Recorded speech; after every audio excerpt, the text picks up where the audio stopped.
Si dans les 5 premières secondes, on ne t'écoute pas, on ne te respecte pas, on te sous-estime, ce n'est pas ton message, c'est ton énergie, ta voix, ton regard et ta posture. Aujourd'hui, je vais te montrer des astuces qui vont te permettre de captiver n'importe qui dès que tu ouvres la bouche. Comme nous a dit Dale Carnegie, le premier impact détermine le reste de l'histoire. Les premières interactions d'une bonne communication déterminent les rapports qui vont suivre. Respect, crédibilité, attention et autorité. Et le pire, c'est que ce n'est pas inné, ça s'apprend. Et aujourd'hui, je vais partager avec toi des astuces exactes qui vont te permettre de retenir l'attention de n'importe qui dès que tu ouvres la bouche.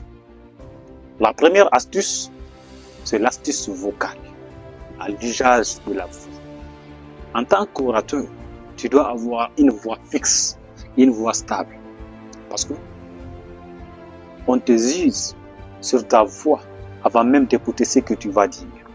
Si ta voix tremble, ta voix monte trop vite, comme par exemple ici, j'avais un camarade, lorsqu'il commence à faire des exposés, on lui tend la feuille et il commence à dire « Bonjour tout le monde, j'espère que vous allez bien ». Sa voix n'est pas stable, sa voix n'est pas rythme, sa voix ne donne pas envie d'écouter. Et si toi aussi ta voix est comme ça, tu dois essayer d'améliorer ça. Maintenant, comment gérer lorsque ta voix n'est pas stable? Comment avoir des stratégies pour avoir une bonne voix stable? Tu dois utiliser 3 techniques. D'abord, tu inspires, tu tires la respiration vers le haut, tu bloques, tu gardes l'air un peu et puis tu respires doucement. Tu inspires, tu bloques, tu respires doucement et puis tu continues ta communication. Pourquoi tu vas faire ça? Parce qu'en tant qu'orateur, tu parles et ta respiration n'est pas conforme, ta voix n'est pas stable. Personne ne va t'écouter. Les gens vont voir ça comme si tu n'es pas sûr de toi.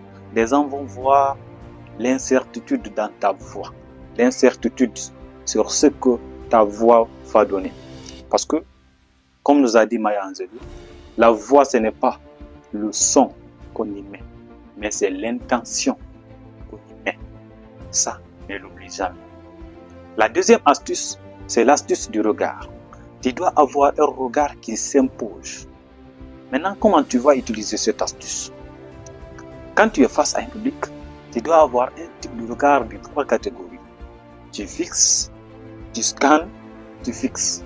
Tu fixes, tu scannes, tu fixes. Parce que